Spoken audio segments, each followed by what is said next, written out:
Everyone, कैसे हैं आप सब। तो आज की इस वीडियो में मैं आप सभी बच्चों को क्लास 12th इंग्लिश सिलेक्टिव कुछ इंपॉर्टेंट सवाल ऑब्जेक्टिव पार्ट में से सब्जेक्टिव पार्ट मैंने आप सभी बच्चों के लिए अपलोड कर दिया। तो वीडियो अगर आपने उस वीडियो को नहीं देखा है तो वीडियो को जल्द से जल्द देखकर अपने प्रॉपर नोट्स बनाते चले। तो इस वीडियो में सब्जेक्टिव पार्ट के जो इंपॉर्टेंट सवाल आपके एग्जाम में पूछे जाएंगे उन सभी को मैं आप सभी बच्चों को वीडियो में बताऊंगा। तो आप सभी बच्चे वीडियो को लास्ट तक बने रहिएगा। वीडियो पसंद आए तो वीडियो को लाइक और अपने दोस्तों को शेयर जरूर कर दीजिएगा। ठीक है, देखिए सबसे पहले आपको एक पैसेज पूछा जाएगा और पैसेज से जुड़े हुए कुछ सवाल पूछे जाएंगे। तो ये दिल्ली के बारे में देखिए कुछ जानकारी यहाँ पर दी हुई है कि दिल्ली के बारे में क्या कौन जगह है, क्या क्या मिलता है बेसिकली। ठीक है, तो ये घटना यहाँ पर लिखी है। कुलदीप सिंह एक आर्किटेक्ट है, एक अर्बन प्लानर है जो क्या डीडीएम में प्लान कर रहे हैं 1956-90। ठीक है, दिल्ली में फर्स्ट मास्टर प्लान जो तैयार हुआ था बेसिकली।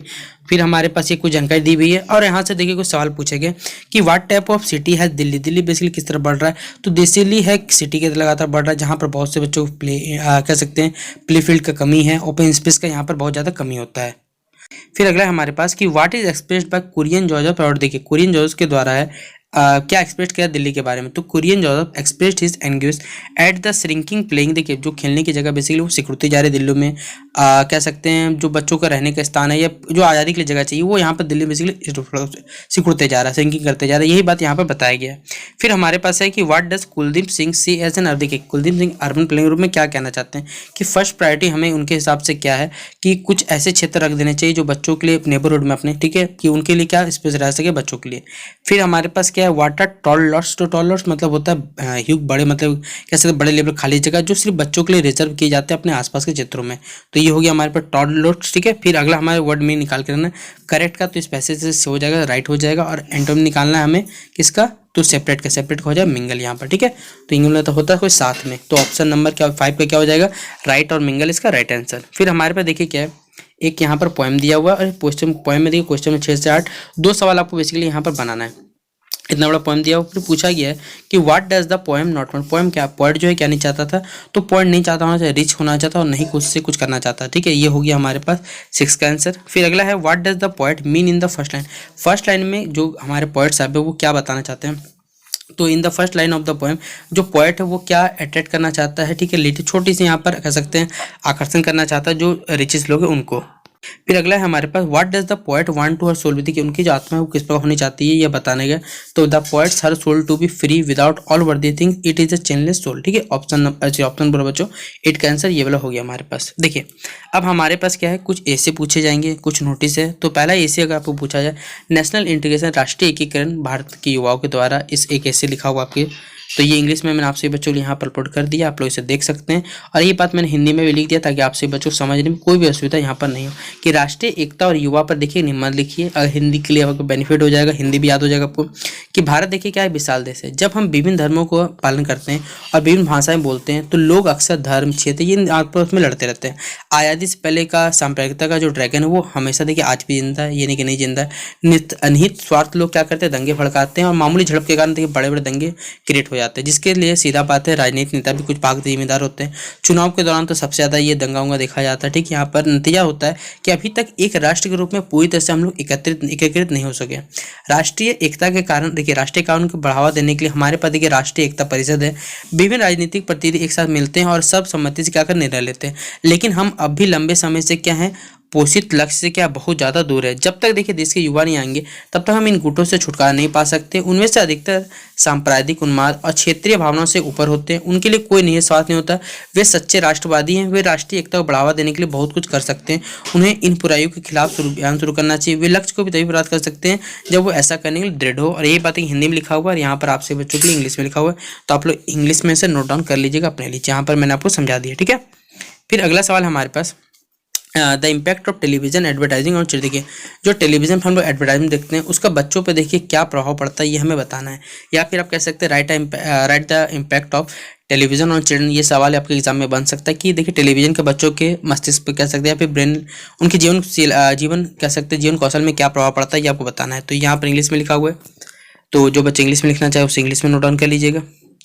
और यहाँ पर देखिए क्या बताया गया कि इम्पैक्ट तो आपको मालूम है, टेलीविजन देखिए बहुत पॉपुलर मोड है हमारे पास, यानी प्रचलित माध्यम है एंटरटेनमेंट का। चाहे वो छोटा आदमी हो चाहे बूढ़ा आदमी हो, हर कोई देखिए टीवी का बेसिक एडिक्ट होता है एक टाइम तक। ठीक है, क्योंकि कह सकते हैं एक एंटरटेनमेंट पर्पस हो गया हमारे पास।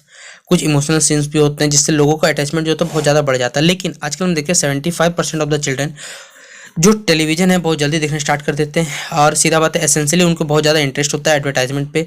और ये एडवर्टाइजमेंट देख ले उनके लिए किस हिसाब बेनिफिट आपको मालूम होगा कि एडवर्टाइजमेंट ये नहीं है कि हर चीज़ आपको सही दिखाया जाता है। कुछ ऐसे एडवर्टाइजमेंट जिनसे उनके दिमाग में भी कोई देखिए नेगेटिव इम्पैक्ट भी पड़ता है, आपको मालूम होगा।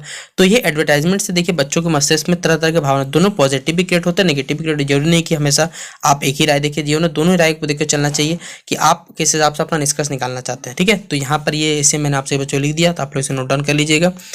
तो ये हमारे पास आंसर हो गया। फिर अगला हमारे पास देखिए क्या है, एक आपको क्या करना है 150 से 200 वर्ड के लिए एक स्कूल मैगजीन में आपको क्या करना है कि आपका टीचर डे किस तरह मनाए ये आपको बताना है। 150-200 वर्ड। आपका नाम प्रियंका या फिर पीयूष है, तो टीचर डे सेलिब्रेशन आपका नाम जो है रख लीजिएगा, क्लास 12th है।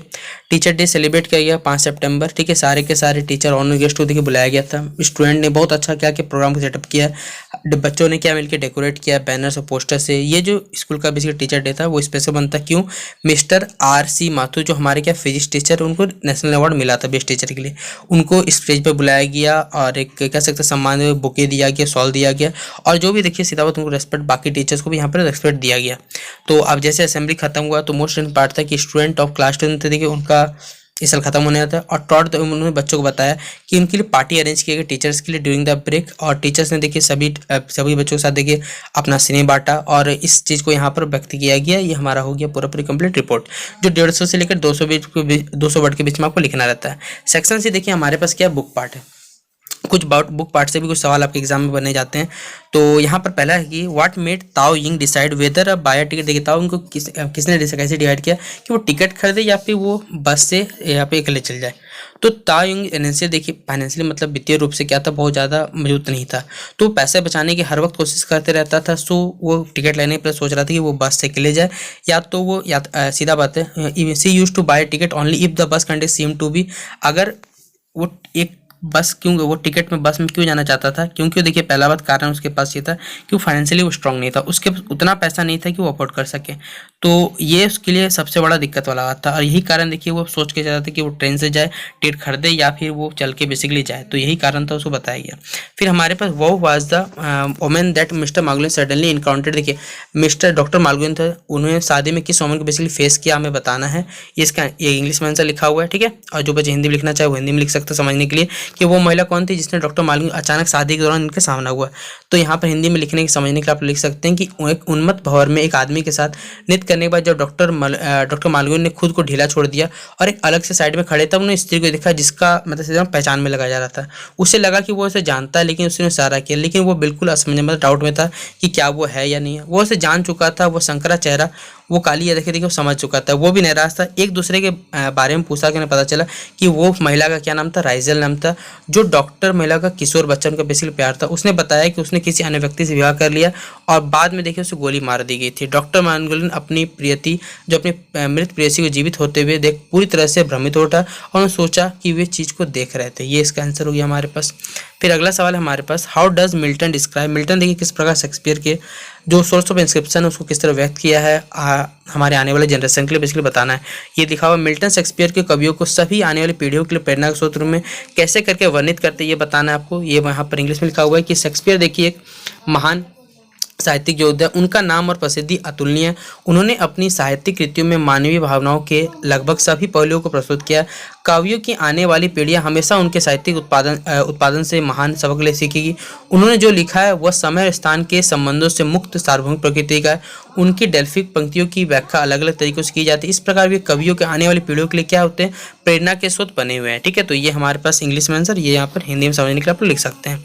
फिर how does mercy pity peace and love get distorted in the human brain. ठीक है, यानी कवि के मानव मस्तिष्क में दया, शांत, प्रेम और किस प्रकार देखिए ये विकृत हो जाते हैं ये हमें बताना है और यहाँ पर इंग्लिश में लिख दिया गया। आप इसे हिंदी में नोट डाउन करना चाहे तो नोट डाउन कर सकते हैं कि कवि के अनुसार देखिए छल का फल कपट के साथ बुद्धि, स्वार्थ और क्रूरता के साथ वृक्ष पर उगता रहता है। यह संग दुनिया को बर्बाद कर देता है। ब्लैक जिसे रहस्य कहता है उसके द्वारा देखिए जीवन पर कठोर नियम थोपे जाते हैं। यह धर्म के उन बाहरी रूपों का समर्थन करता है जिन्हें ब्लैक आत्मा की मृत्यु माना जाता है। वह ज्ञान के वृक्ष के मिथक को फिर से बनाता है और सत्य के बदले असत्य हैं और जो जीवन के देखिए जीवन के बदले मृत्यु देता है उनके ओर अग्रसर बढ़ता चला है। लेकिन कितनी कह सकते कड़ी विडंबना कि कवि देखता है कि कैसे प्रेम, दया और संस्कृति विकृत हो जाती है और उन्हें बुराइयों का कायरतापूर्ण उद्देश्यों के लिए एक आवरण रूप में यहाँ पर प्रयोग किया जाता है। ब्लैक सीधे मामले में दिल में यह दिखाते हुए जाता है कि कैसे पाखंड इन प्रमुख गुणों को पालन करने के लिए दावा करता है। ठीक है, ये हमारे क्वेश्चन 15 का आंसर हो गया। और क्वेश्चन में 16 हमारे पास है कि हमें 2 एग्जाम्पल देने कि किस तरह कोई भी कहानी को हम लोग बेसिकली क्या कर सकते हैं, या फिर कोई भी अगर हमारे कोई कहानी उसमें विज्ञान कथा के रूप में कैसे बनाया सकता है। तो यहाँ पर इसका मालूम होगा, एक पश्चिम की कहानी आपने देखी होगी, डॉल्फिन, मैकेरल या कॉड के एक चरवाहे के स्थान पर एक मछली का कड़ा ले लो और यह अभी भी पश्चिम में कहानी बनी हुई, लेकिन एक विज्ञान कथन बदल जाती है। उसी तरह अगर हम लोग ग्रह के जंगल को अलग अलग पर्यावरण, वनस्पति और वातावरण खतरे के साथ खेल सकते हैं। तो ये हमारे पास क्वेश्चन नंबर 16 का आंसर हो गया। ठीक है, तो ये कुछ क्वेश्चन तो जो मैंने आपको इस वीडियो में करवा दिए, और इसके बाद का वीडियो में ट्राई करूंगा सब्जेक्टिव और ऑब्जेक्टिव दोनों ही मिला के आपको वीडियो बना के देने का। ठीक है, ताकि आप सभी बच्चों को सिलेबस है वो एक ही बार में कंप्लीट होने की कोशिश किया जाएगा। तो मिलते हैं नेक्स्ट वीडियो पे। वीडियो पसंद आया हो तो वीडियो को अपने दोस्तों को शेयर जरूर कर दीजिएगा। तब तक के लिए जय हिंद, जय भारत।